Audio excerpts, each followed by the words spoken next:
You're watching Star News, the news leader in Southside Virginia.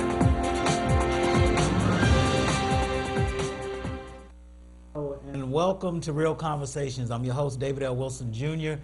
And today we're going to have a pretty interesting show. I have with me today Mr. Merle Rutledge. We're going to suspend all of the, we normally have where at the beginning of the show we'll talk about issues and things, but we're going to spend the whole hour with Mr. Rutledge today. I wanted to get him on the show because in the very near future he's going to be leaving town, leaving Danville, going back to Norfolk, and I wanted to have him on the show to talk about some issues that are still going on, some issues that have taken place, and some things that he sees in this area that may need to be improved, that may need to be changed, and all that stuff. First of all, I want to say welcome to the show. Oh, glad to be here. And I want to just you to take a couple of moments to give the people out there a little of your background, where you're from, where your ties here, or where you went to school, different things like that, and it's just a little bit about your background. Okay. Well, my name is Merle Rutledge Jr. I'm originally born in Portsmouth, Virginia, and then I moved up to Irvington, New Jersey for about 10 years. I came back up to Chatham, Virginia for middle school and high school, where I graduated from Danville River High School in '98. After that, I went to Norfolk State University and been in that area ever since.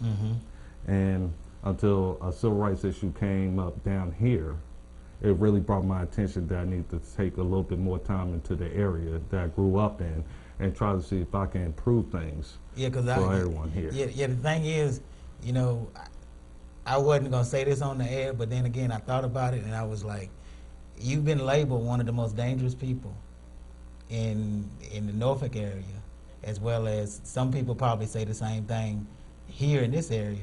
They use the word that I won't say on the show down in the Norfolk area because, when you speak up for people's rights, when you speak up and tell people that they're doing stuff wrong, people tend not to like you. And all you're doing, from what I can tell, from what I can see, is trying to set the record straight and trying to get people to not to be violated like you were.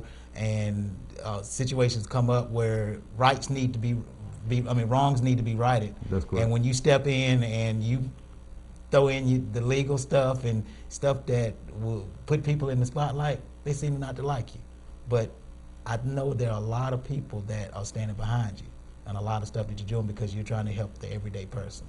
Yes. So I wanted to get you on the show to talk about a few things because I know that you've been involved with quite a bit in this area, and we may not get a chance to go over all of it, but I want to hit on some of the real pertinent things because I know you were involved with the situation with the mold over in the Woodside area. We'll talk about that a little bit. Yes. Also, the situation that went on with the Chatham and Pennsylvania County Police Department, Sheriff's Office, and that stuff that went on back when that still has no resolution. Yeah. Michael Elder's case that's still going on. I don't know how much you can talk about that because it's still a case that's got to go into court. So it's a few things that we'll talk about. And if you out there have any questions or things that's going on that you might need to get resolved or talk to him about or kind of let us know about before he gets gone, when he's doing things for a lot of people in this area, before he gets gone, you might be able to get some insight on whatever it is. But I'm gonna let you start today until we start getting some callers in. I'm gonna let you start, and what I want you to do is I want you to give me a list of about 5 things that are really pertinent in this area that's gonna, if they're cleaned up and they're straightened up, going to help a lot of people. Some things that you feel strongly about, that is not necessarily going the right way in this community, and we'll talk about them. We'll let people call in, and if they have any questions or comments about them, and we'll go from there. Okay. And you can start with one thing, and then we'll go on. You can give all 5 if you want, and let people know what we're going to be talking about, or you can go one thing to the next, and we'll just talk about it. This is what this show is about. It's real conversation. We sit down, we have a conversation about stuff, and if people agree or disagree, they can call in and say whatever they're going to say, respectively, of course, because we don't have no mess on this show. But try to get people informed of what's going on. Well, I think where we have a lot of problems, we do more marches and rallies than we do actually being inside city government and county government or town government, which is normally the three-pronged type of situation that's established here. Right. Now, we want to, well, I especially, as well as a lot of other people, want to see a better relationship between the citizens and their elected officials. Right. Which is shocking in that area where we see so much discrimination in this area, racism, and problems that need to be addressed, but it seems like certain issues get addressed based off the race or the group that's backing it. And then certain things get swept up under the rug. Swept underneath the rug. And that's the problem that has been happening. Okay. Now, the reason why they possibly consider me one of the most dangerous or the easy or hard way type of guy is because I write about it. I put those articles, I put the history out there that has yet to actually be established in their minds. Right. Now, what I try to do is go ahead and articulate to them what needs to be done, how it could be done. See, it's one thing to bring up a problem. Right. But you're not bringing up any solutions. You're only just saying, hey, I want you to do something about this, but you don't have nothing to contribute. And that's one of the issues that I have as well. A lot of times we have people barking a lot, Yeah. and they're saying a lot, but they're not doing a lot. And that's one of the things even when I was at that rally, I went to a rally last week, the one that Miss Nikki Thompson was having. Yeah. And when I got up and said something, I talked about we need to get more involved in the city government and things like that. So when things come up that affect us in our communities, then it shouldn't be one person going in there all by themselves, or one or two people going in there. If something is really, just like I was at the city council meeting some time back, and they were talking about closing the Westover Library. People came out from that area and packed the city council the city council out. It was people all over that place because they felt so strongly about not closing that library that they brought the numbers out to actually affect the decision that was being made about closing that place down. Yeah. So that's the type of thing that I was trying to convey to them, was that we need more of that. We need to get together because there are a lot of things that are going on in our community that a lot of people feel strongly about. But if they don't ever get together and talk about it and get their ideas together and come up with a game plan to solve the issues, then it's a moot point. Yes, but a lot of people are worried about retaliation. Yeah, yeah, you know, yeah. I do understand that. Even with me speaking out, you know, there's always going to be somebody who's going to say I agree with you and disagree with you. I can ask for peace, and it's going to be somebody saying, oh, you're asking for a little bit of too much peace. You see what I'm saying? Yeah. So you normally have to look at the situation. Some people need a group, they need a bunch of people to come and rally together. I would love for that to happen. But when you know you have that responsibility and that duty, no matter if there's a bunch of people behind you or not, you're either going to step up or step out. Right. Because right now we're in a situation, we want serious change, we want serious action, we want our issues to be addressed. But if it wasn't for me taking the initiative and saying, I'm here, I'm out there, I'm here fighting for you, I would love for more people to come together and say, you know what, we here on this situation, we understand this family that you're helping out. Right. You know, we need to go ahead and put our numbers together and get the job done. Well, so, let me go, since you brought up that issue a few minutes ago. Can you, off the top of your head, I know you probably not prepared for it, but you may be, off the top of your head, can you name one or two situations where it's blaringly blatant that racial discrimination or racial issues are still going on in this area? That goes towards the red zones in this area. Okay. And elaborate on that a little bit. Where Danville Police Department with the Street Crimes Unit, which is an aggressive bunch of officers, which I have discussed before on previous shows. And the police tactics is to use any and everything to pull people over that they would not in other neighborhoods that are similarly situated but economically challenged.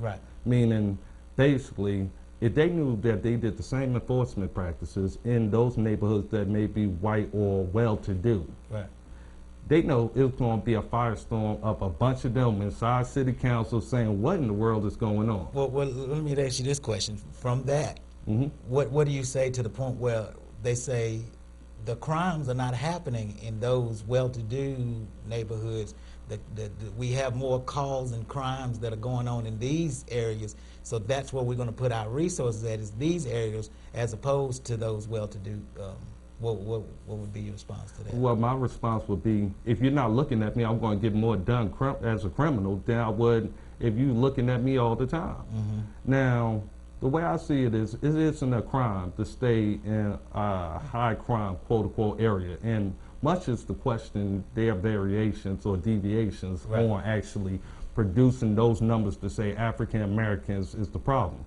But I remember reading this article from City Manager Joe King, and I put it online, which he said unmarried black males are normally responsible for the crime in this area. That's why we focus or target in this area. So if we already have that assumed prejudice and bias that black men under these conditions are destined to be criminals, then we are showing not only our prejudice and bias, but we're showing our ignorance to accept such a policy.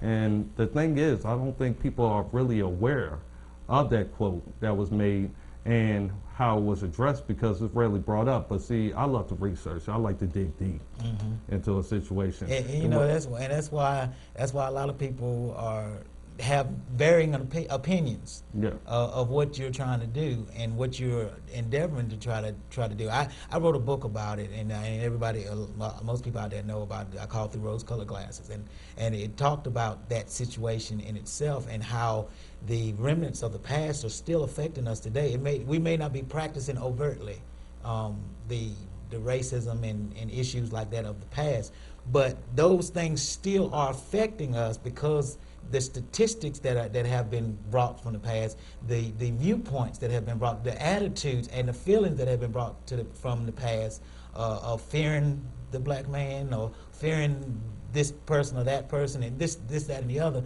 still affects how we do things and how we are treated and how we are looked at, and not just from an African American standpoint, but those things still affect how we have to deal with the criminal justice system, the police departments, and jobs and everything else, where we live and all that stuff. Well, it goes down to home and family life. See, we got to start encouraging our babies once they come into this world. You're a leader. Right. You know what I'm saying? You are not supposed to be treated this way. You're supposed to be somebody who will contribute to society in a positive way. And we got to keep reinstilling that into our kids so these generations can change. Because realistically, what we bring in or get back, they are mimicking us. The same thing with any kind of race. And we show them that you must not give up.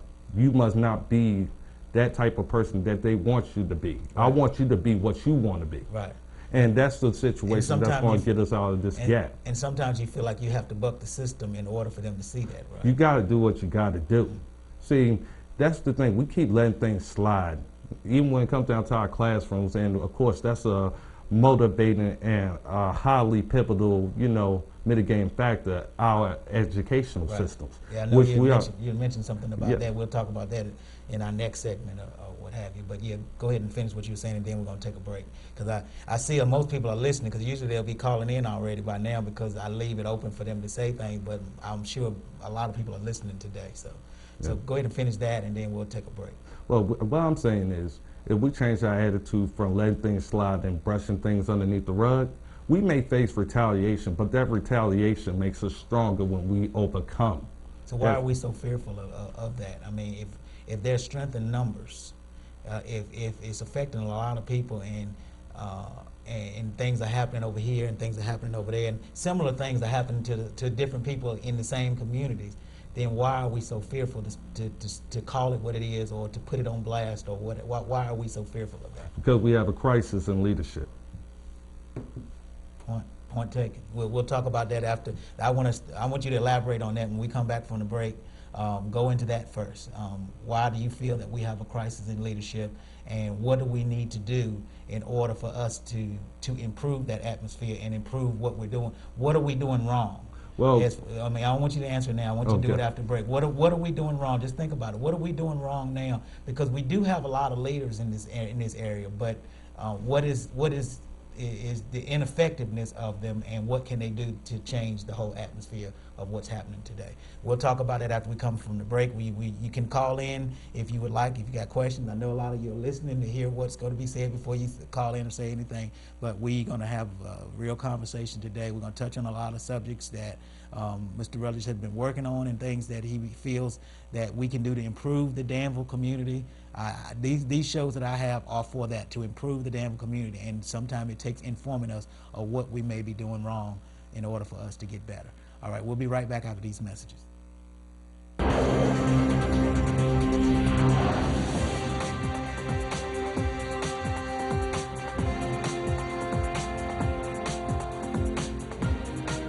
You're watching Star News, the news leader in Southside Virginia. Suit City has moved to a new, bigger, better location in the Dutch Inn Plaza in Collinsville. Now Suit City has more men's suits, more boys' suits, more casual wear, more ministry robes, more wool coats, more shirts, more shoes, and a bigger, better selection of accessories like hats, socks, ties, cufflinks, and belts. Suit City now has a complete selection of formal wear and accessories with tuxedos starting at just $89.99. Why rent when you can afford to buy, just in time for proms and weddings? And now is a great time to shop for proms, Easter, and coming up, Father's Day. Any day is a good day to shop at Suit City in their new, bigger, better location at the Dutch Inn Plaza in Collinsville, Virginia, or at the Danville Mall. I love living independently at home, but sometimes I need a little help. That's when it's nice to know that I have an angel by my side. At Visiting Angels, we understand that living independently can sometimes be difficult. That's why we help you choose an experienced caregiver to help maintain the independence of your loved one for as long as you need us. Call Visiting Angels today and put an angel by your side. Visiting Angels, America's choice in home care. Price Right Furniture and Mattress, declaring war on high prices in Martinsville and Henry County. Sofa and love seat. Expect to pay $800, $700, how about $499? All mattresses are half off. Recliners $500, $300, how about $199? Dinette set. Expect to pay $400, $300, how about $199? Price Right Furniture located in the Holiday Shopping Center at 1806 Virginia Avenue. Call them at 632-1300. Start your engines for the 13th annual Race It and Taste It event at the Danville Community Market. This is a fundraiser event for the 40th annual Festival in the Park. So make plans to attend Friday, April 18th from 5:30 to 10:30. And tickets include all-you-can-eat barbecue and open bar and entertainment by Fantastic Shakers. Tickets are just $30, advanced ticket sales only, and you must be 21 to attend. For more information, contact the Danville Welcome Center at 434-793-4636. Sponsored by the URW, Pepsi, Bud Light, and VIR. Hello, I'm Phil Gardner, and when I'm not in the courtroom, my idea of relaxing and having a good time is working out here on my farm. If what you do to relax and have a good time has been ruined by injuries you've received in a motor vehicle accident, give us a call. We know what to do to help you. Mark your calendars for Saturday, April 12th at 10 a.m. when Williams Auction Company will offer a nice 5-bedroom brick home and contents located at 130 Smith Rucker Road in Gaynor Heights, across from Sport Lanes in Martinsville, Virginia. This auction includes a 2002 Ford Escape, 1994 Nissan pickup, 1989 Cadillac, 1989 Oldsmobile Toronado, Cherry bedroom suite, Bassett pencil point bedroom set, Cherry Highboy, Cherry curio cabinet, shop tools, Westinghouse freezer, Whirlpool washer and dryer, plus lots more. For listing and pictures, visit us at www.auctionzip.com. Williams Auction Company, 276-340-6441.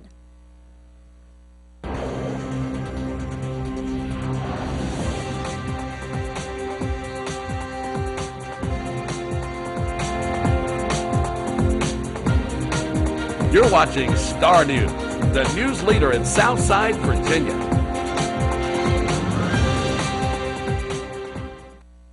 and welcome back to Real Conversations. I'm your host, David L. Wilson Jr., and I'm here with Mr. Merle Rutledge Jr. The juniors are in the house today. But we are having a conversation about issues in our community, things that we can do to better our community, things that he's been working on in our community, Danville and surrounding areas, to improve, to point out things that we're doing wrong, point out issues that are happening. And I asked you the question that when we were going to break about leadership, because you brought up the issue about the leadership in our community. And I want you to elaborate on those questions. I want you to elaborate on that. And what do you see as being one of the issues of leadership, and why what we're not doing right, what we need to be doing right? And I'm going to take this caller, and you just think about that, because she usually has some good information, some good. Hello, caller. How are you? Well, good evening, gentlemen. Good evening. Good evening.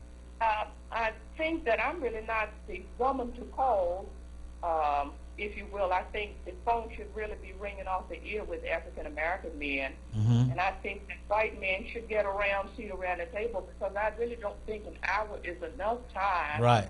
to hear the views of African American men, which so often go silent. We know that it's talked about a lot in our communities about the problems of African American men and the lack of opportunity and the historical and cultural impediments that have been put in African American men's path. But what I'm saying is the greater culture, as you hear me say often, is really not the one that's going to address this issue. And so that's why I want to say this. Merle, I am pleased every time an African American man, whether I agree with his views or understand his views, it is critical to have a voice. And I applaud you for having a voice, Merle. And David, I say you have a voice all the time. It's critical to actually see and hear that image. Now, having said that, we know that the issues are deep and complex historically with the African American people all around the world. We know this. But let's just focus on us, because we can't expect the greater society to solve the conversation we really need to have, Right. and the issues that we need to work out as a group of people. And you're on the issue right now of crisis of leadership. I'm going to say this, and because I think we don't have to agree with each other, but we can respectfully disagree. Other cultures have a rite of passage for their men. Mm-hmm. When a man turns 13, a child turns 13, a boy turns 13, he is technically a man. He's a young man. Mm-hmm. In the African American community, we have a fatherless problem. And I'm hoping that generations going forward, we're going to correct that, because the wonderful thing is we're beginning to look at ourselves. Yeah. We begin to look at the legacy of Jim Crow and segregation and slavery, and how these things have torn up our families. Now, that is a conventional wisdom that people believe, the greater society believes, that the government has messed up the family. And I would gladly debate anybody who would talk about the government is an impediment when the government has a safety net. Anybody who wants to come on any night and talk about how there's too many African Americans on welfare, that's another show, and I'll gladly come on and we'll talk about the history of welfare and Social Security and food stamps. I don't know if we want to have that show, because too much truth will come out about that. Yeah, we definitely need to have that show. Absolutely.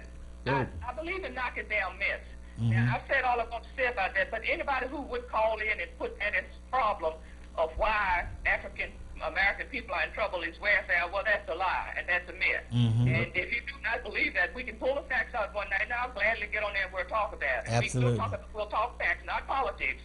We'll talk about the laws and the histories that were passed during the Roosevelt administration. Can we make that a something that we do in the very near future?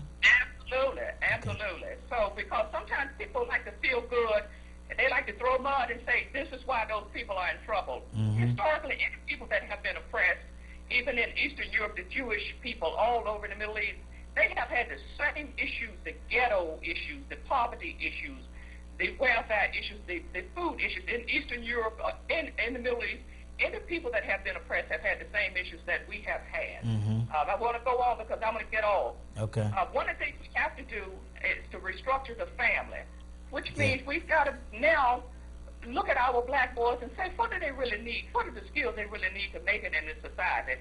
because the truth of the matter is the music and the movies and the entertainment that we are all so appalled by, and the language that is used is a direct cry of what's going on with our young black men. Whether we like rap music or not, the urban music, this is their experience, and they're not making this up. This is what's going on in their lives and in the streets. So I'm going to say this, and I'm going to get off because Merle is your show, and I'm really not.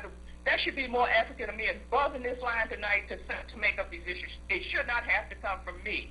Right. I should not have to do the critical analysis work and move forward. African American men have to do the critical analysis on themselves and move forward. I can't do that. Yeah. Now, having said that, I'm going to get off.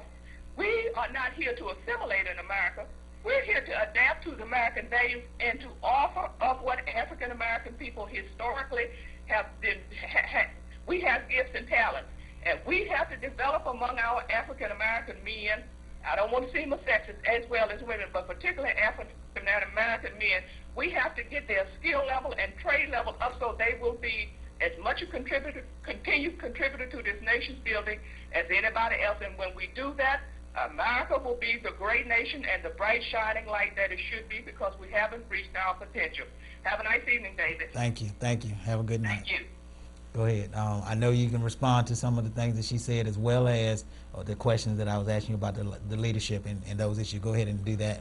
Well, I'll respond to her question. She's actually right. It is a myth that more African Americans is on welfare. Actually, it's more Caucasians on welfare than any other racial group or demographic that's out there in America. So it's it's a stereotype that politicians like to use to go ahead and justify racism through a statement to give out red meat to their base. Right, and she also hit on the point where you said earlier about it starts with the family. Yes. Yeah, if we can look at ourselves and look at what we need to do, and more African American males stand up, fathers and stuff stand up, it can make a difference in our communities as well. But go ahead, we're talking about leadership right there. Go ahead. Well, to speak on leadership, I noticed that people have a hard time contacting leadership when a situation goes down. It's not a person who I haven't came across who I asked, hey, you went to the NAACP, hey, you went to the SCLC, or went to any civil rights group in this area for a problem to have it addressed. And they'll say, well, nobody picked up the phone, nobody sent the email, whatever it may be. My thing about this whole situation is, if you're being funded to go ahead and take on the civil rights issues of your area, and you're claiming to be that leadership or that group to go to, and I cannot go to you, then I end up getting this overflow of complaints, because they're like, nobody's speaking out for us. I tried to go to them, and it's not meaning that the group itself is not doing anything, but what it does mean, when you have that type of statement or that view out there, you should do a census. How many people think y'all doing something in this area? And if you getting a majority saying y'all not doing anything, and my name is coming across each time frame because they're like, well, did you go here, go there? They're like, well, let me get Merle Rutledge, because I know he's going to at least pay attention to the issue. So you're saying that these organizations, these leaders, need to do a critical analysis of their effectiveness, of what they're doing in the community, how they're affecting the community, how they're solving these issues, or at least addressing these issues in order for them to improve. Well, one of the things I'm really sick and tired of, I really got to get to this point. I'm tired of us marching into our neighborhoods talking about stop the violence when violence is happening in other neighborhoods, meaning police department coming from their neighborhoods and committing violence against us. I would love to see a rally in those well-to-do neighborhoods and see their reaction to that and saying stop the violence. Right. Let's work together. Let's team up and get this type of stereotype of problem, and let's sit down at the table. Most of these people won't even invite you for a cup of coffee, because they don't want to be considered to know you or be in your company on a regular basis. Because it'll feel like it'll bring them down or something. Yes, and I would love for them to say at the end of these rallies, I want y'all all, the same hundreds that's out there, I want y'all all at the next city council meeting. I want you all at the county meeting and saying, we need to get our issues addressed. I get tired of being basically, when I walk into a meeting and I'm seeing 2 or 3 of us, I want all of us there, because off the break, you keep fighting, I'm going to keep fighting for you. That's how I look at it. Let me take this caller, and we'll go to break after that. Hello, caller. How are you? Yes, I'm listening to the conversation. You know, a lot of things, if we would support organizations, we don't support organizations, you can't do them without money. And if you don't have no money, you can't do nothing. Mm-hmm. You cannot organize, you cannot even give people help. Mm-hmm. So I think instead of us tearing one another down, we need to learn how to support one another. Mm-hmm. You know, if you go in business, you won't even make it because we want you to support one another. Right. We need to stop tearing down and build. So how do we? And if we do have problems, we need to go behind closed doors and deal with the problems. So how do we? Go out on the air and destroy what little we do have. Yes, we're in bad shape. We need a whole lot of help. Mm-hmm. It don't take a whole lot of people to do it. But you can't destroy what you got going.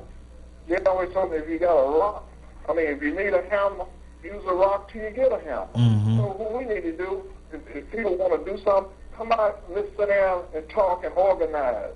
Without organizing, mobilizing, then you have to have some money to do that. Mm-hmm. So, and then you're talking about black men is doing a lot already.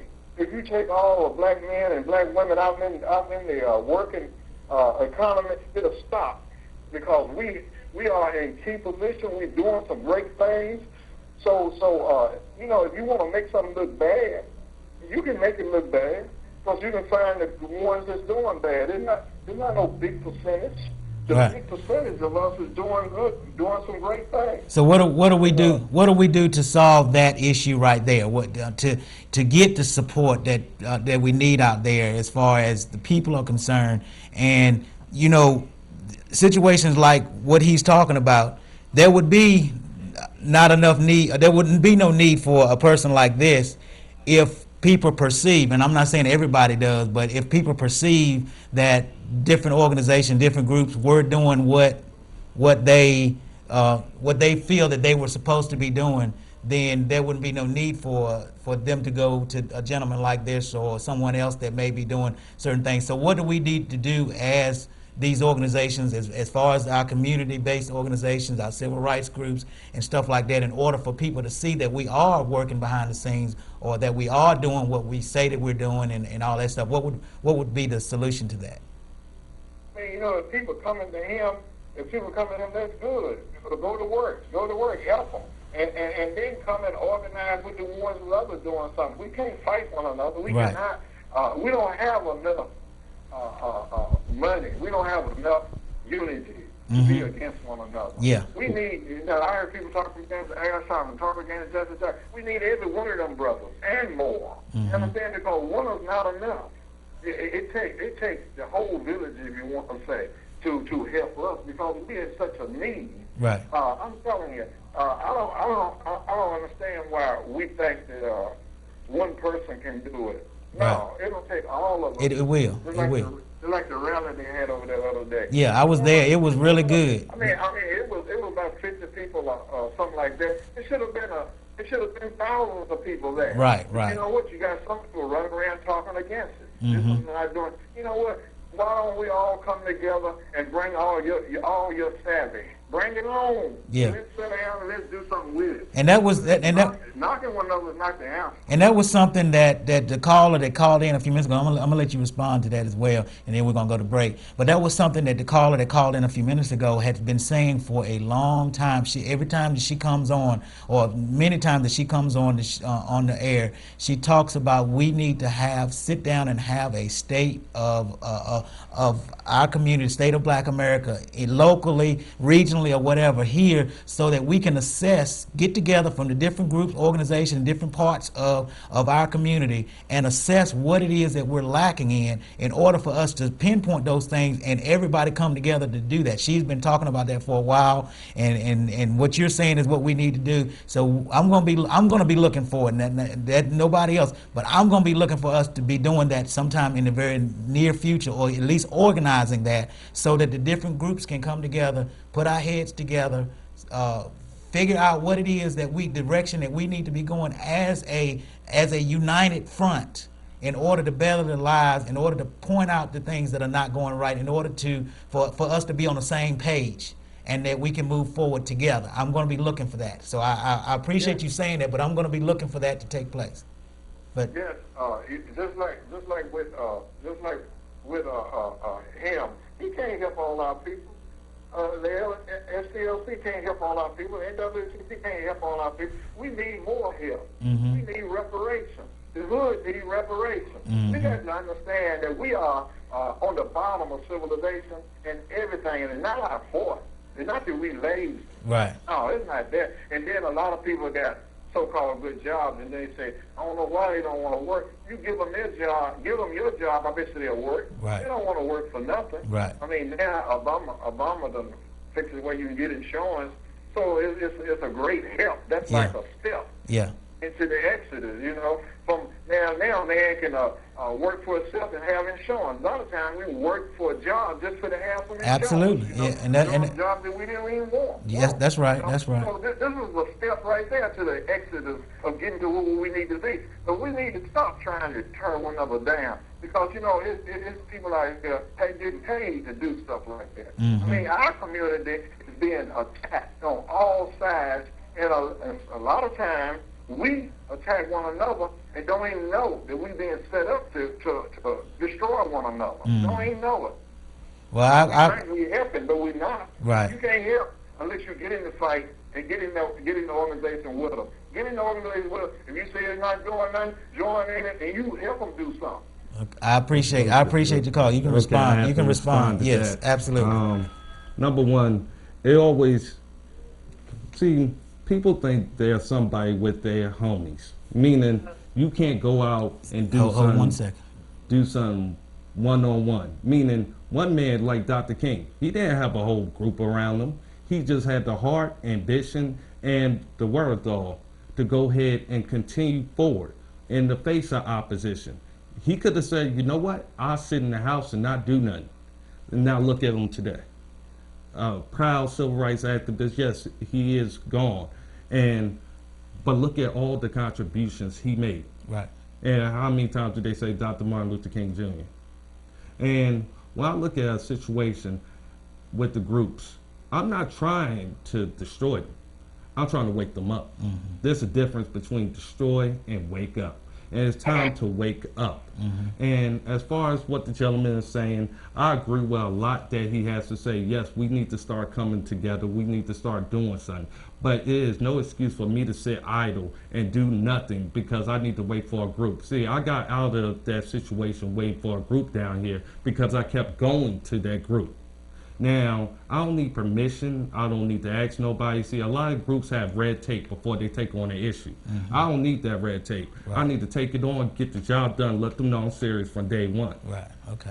I don't need press conferences, but at the same time period, people sometimes spend more time doing TV moments instead of doing real moments. See, I tell people, you could go ahead and cry, moan, and complain about what's going on. When are you going to wake up and smell the breath of change? I got you. Hello, caller. How are you? Hi, how are you? Doing very well.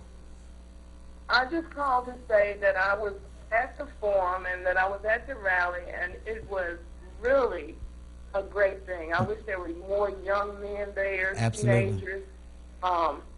A few of them did walk in and towards the end of it. I was noticing and surveying the crowd at the time, but a few of them did walk in. But we should have had a lot more, as you say.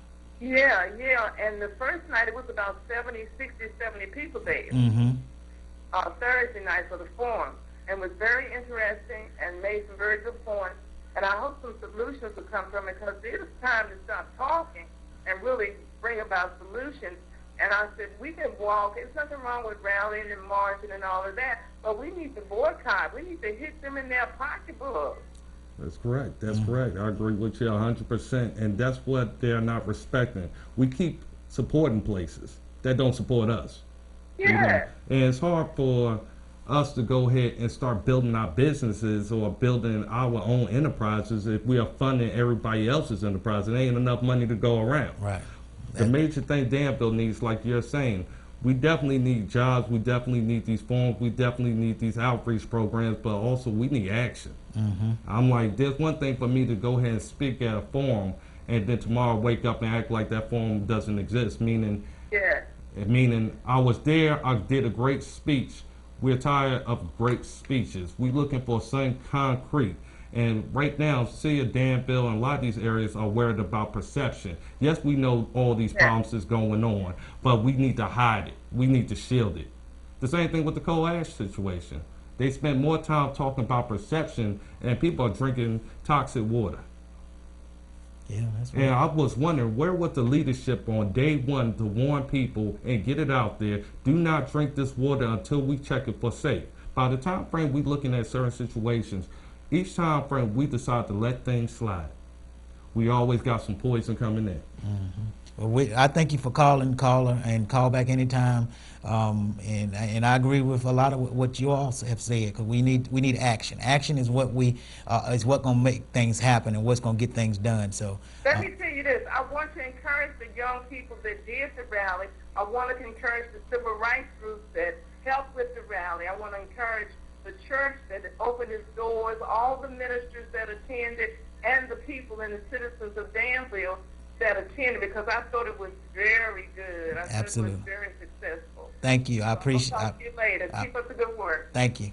We'll be right back after these messages. We'll continue with this conversation and a few other things that we were talking about earlier, so we can try to get it in. It looked like this is going to be an overtime. You may have to come back and we'll talk about a few other issues, because some of the issues won't get solved in this one little hour that we have. But we'll be right back after these messages.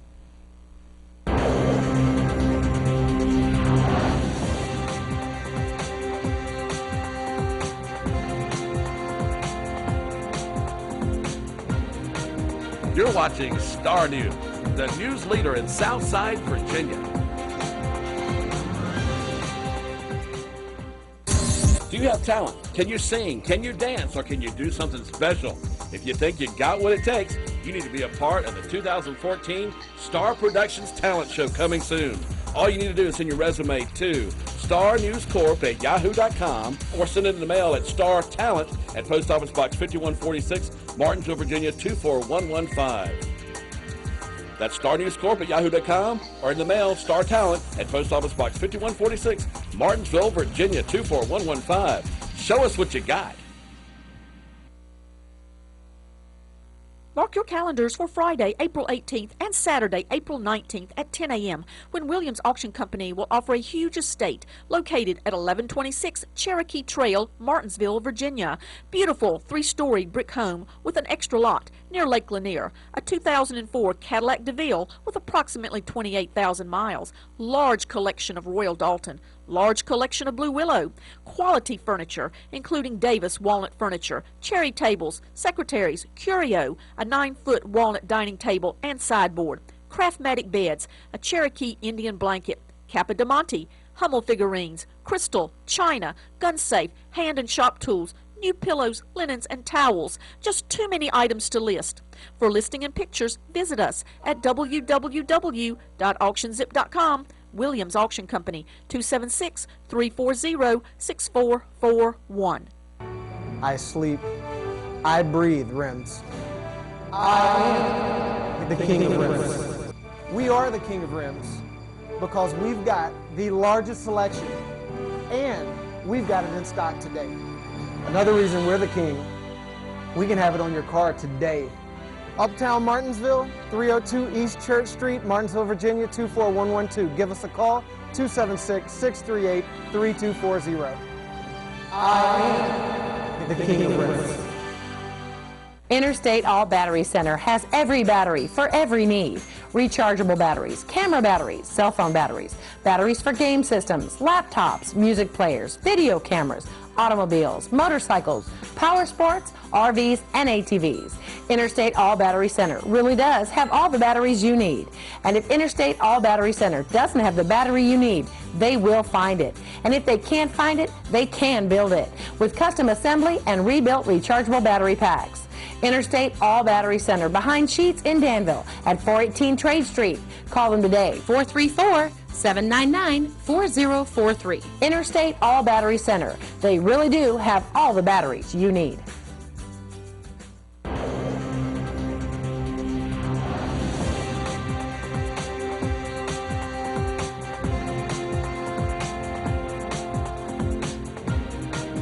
You're watching Star News, the news leader in Southside, Virginia.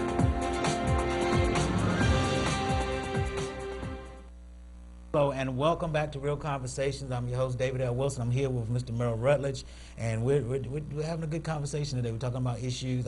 One of the young ladies called in about the rally that was held on last week. I was there. It was really good. Some of the speakers were very dynamic, and they were really pushing us to wake up about issues. There were things that were going on even before the rally and things that have happened behind the scenes that a lot of people don't know about. But I know one thing particularly you were working on, or that you brought to the light, so that people, I think it was an issue of people's money that had gotten taken or something of that nature. Yes. Can you elaborate a little bit on that situation and how you fixed that? Yes, the National Action Network, had a phone call with them maybe about a week before this rally. And they alerted me to let me know that they do not accept money for lawyer referrals at all. And that just sent up a red flag to a lot of people who was sending money. So who gave money? What was the money issue that caused that situation? Yes. For them to give you a call about that? Yes, I sent the email because a lady named Taramika Thompson has sent over $1,000, and her sister has sent over $4,500 for legal representation. And at that time period, this guy named Liz Abrigo, who is the former DC chapter president after I got done with him, of the National Action Network, and he was requesting them to send money to get them a lawyer. He said he had them an attorney. They were sending him money. Now, this guy was one of the headliners of this community rally. And one of the things about me, I don't care if you're a preacher, farmer, or anybody else, if you're corrupting or doing something corrupt to the people who are trying to go ahead and get something done for the right reason, I got to handle that problem right then and there. And at that time period, the National Action Network let me know this guy wasn't supposed to get this money. Now, after a lot of emails and conversations with Reverend Toon, the money ended up coming back. It wasn't no easy way or hard way about it. These families have children. Right. These families have to eat.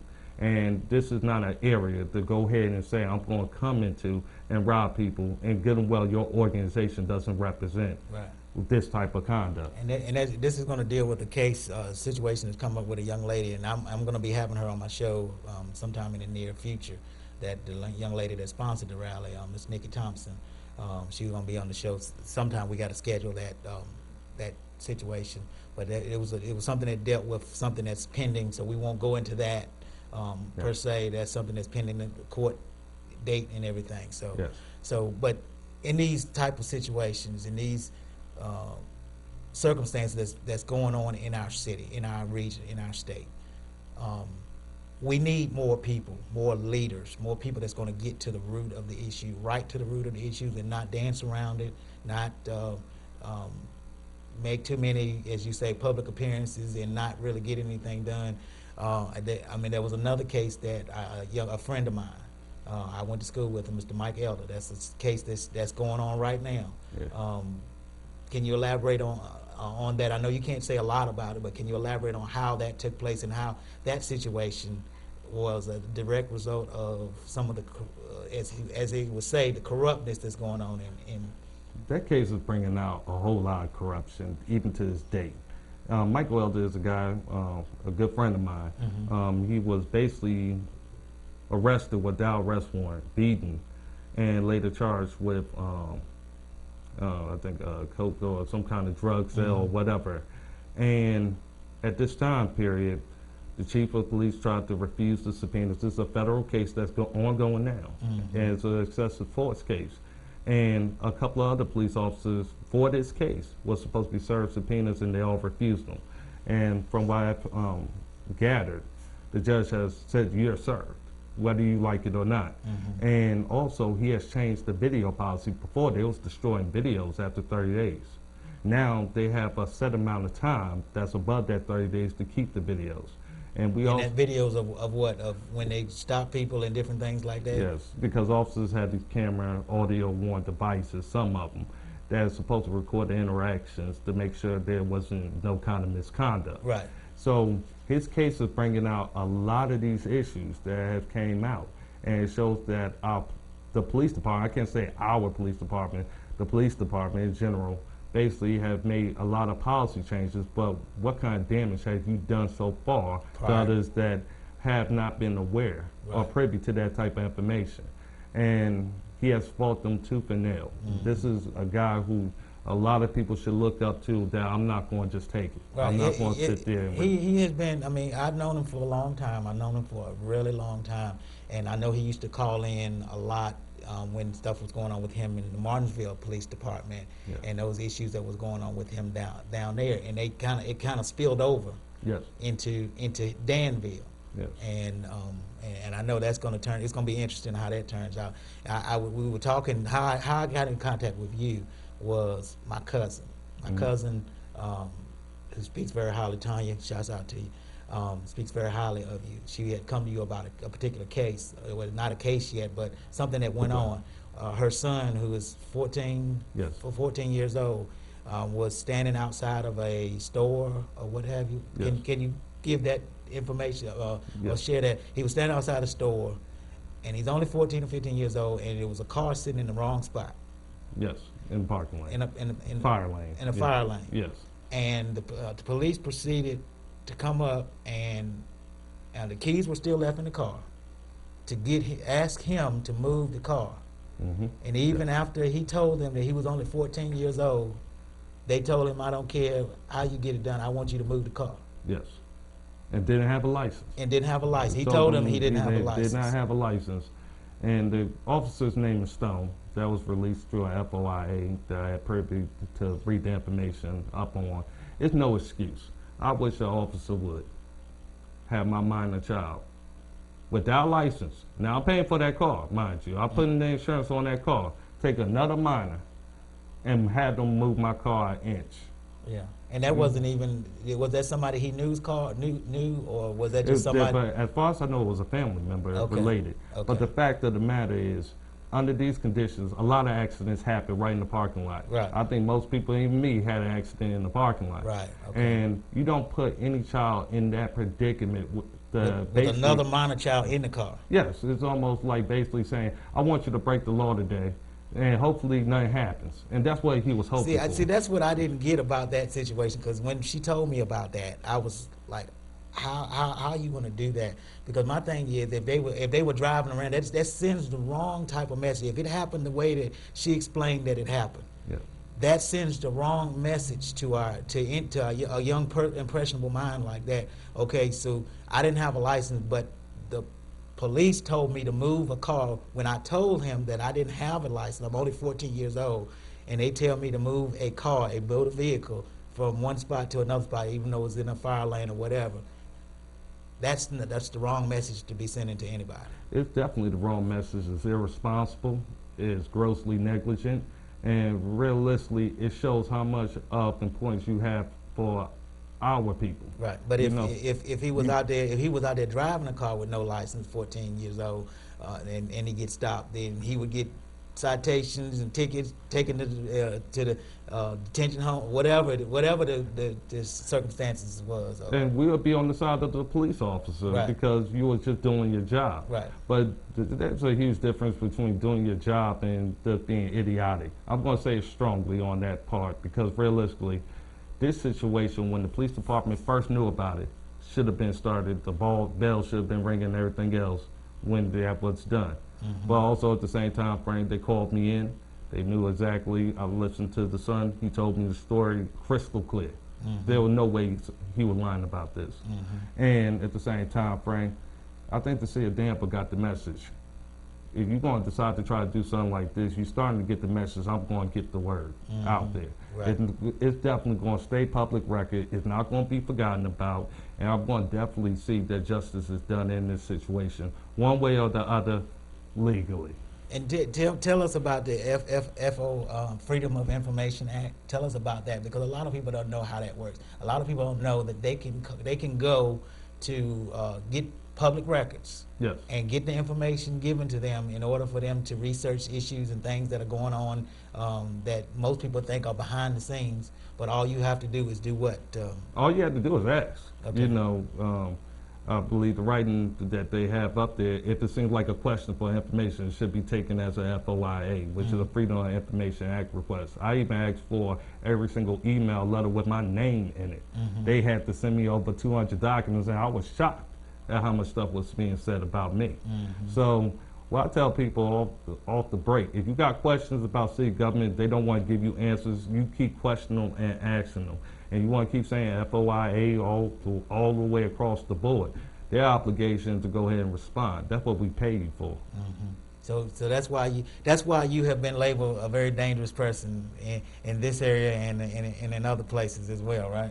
Well, I think I'm labeled dangerous because this is the first time, in their opinion, and this is quote unquote some of their people, basically, we don't believe a black guy could be that smart or that intelligent, carry himself a certain way.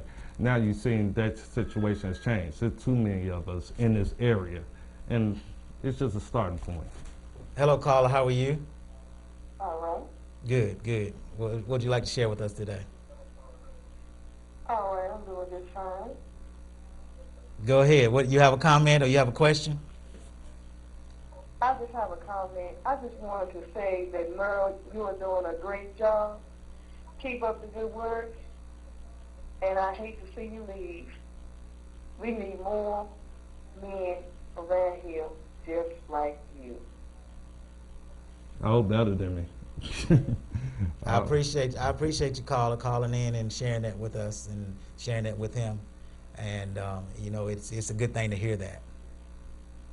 Because there's plenty of roses that grow out of concrete. Huh? I know. Yeah. Plenty of roses.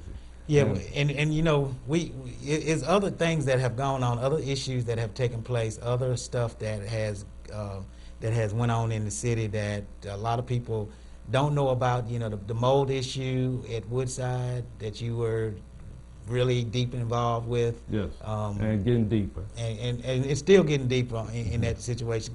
Briefly, just briefly give us an overview of. Well, I'm going to say in public housing and in private apartment complexes, just not Woodside. The city has been aware that there's been this mold problem, which affects our health and our safety and our general welfare, which is supposed to be their job. Right. And it's not just Woodside that has the problem, it's other apartment complexes in the area. I'm spending my time now working on letting other state agencies, even federal agencies who receive HUD money or Section 8 or any kind of assistance to say it's time for y'all to come in and make sure that these apartments are up to code, because our kids gotta go to school barely able to breathe and y'all failing to do your job. So this is a message for local, state, and federal government that Danville needs this situation to be resolved. And I won't stop until it's finished, whether I'm in Norfolk or here. Hello, caller. How are you? I'm doing all right. All right, briefly, go ahead. What would you like to comment about? Hey, look, I like to say, I mean, he's doing a pretty good job, man. The thing about it, it's hard. They got jobs and stuff around here, man. And it's hard for like people that got like felony records and stuff like that. Anything he can help to push the issue on people that's got these good jobs going on around here, they won't hire nobody. Yeah, that's something that we definitely need to be looking at, because I know Ms. Carolyn LaVicount, she's actually actively working on. She went to the city council about that a couple of months ago, that they need to step up. The city needs to step up and be the first ones to start relaxing some of those things that are causing people that have felonies, prior felonies, to get jobs. If they stand up and make that first step, then maybe they can get some of these other companies and stuff to do the same thing. The thing is, we need more businesses and more diversity, because realistically in D.C., they tell you, you don't even have to report a felony after 7 years. Right. We need more type of laws like this to go ahead and give people a second chance because, of course, you don't have no other options. Right. I think we just have our ice age government and more than just this area, and we need to start welcoming other businesses, not saying how much we're going to restrict you. Right. I know in Charlottesville, they actually took the question off of the application forms and stuff, so they don't even ask you that question no more. So I think a lot of people are working to try to get that type of movement, to get that question taken off completely, even though they'll probably do your background check anyway, just for the mere fact of doing it. But it won't be one of those things on that application that says, have you had, because people know that once you click that's going in the trash, or that's what a lot of businesses have been doing. And it's the same thing about credit reports. Yeah, people credit are checking reports. your credit I know. in order to find your job. Believe me, I know. That's crazy. Hey, I got a situation. Well, let's do this. Let's do this.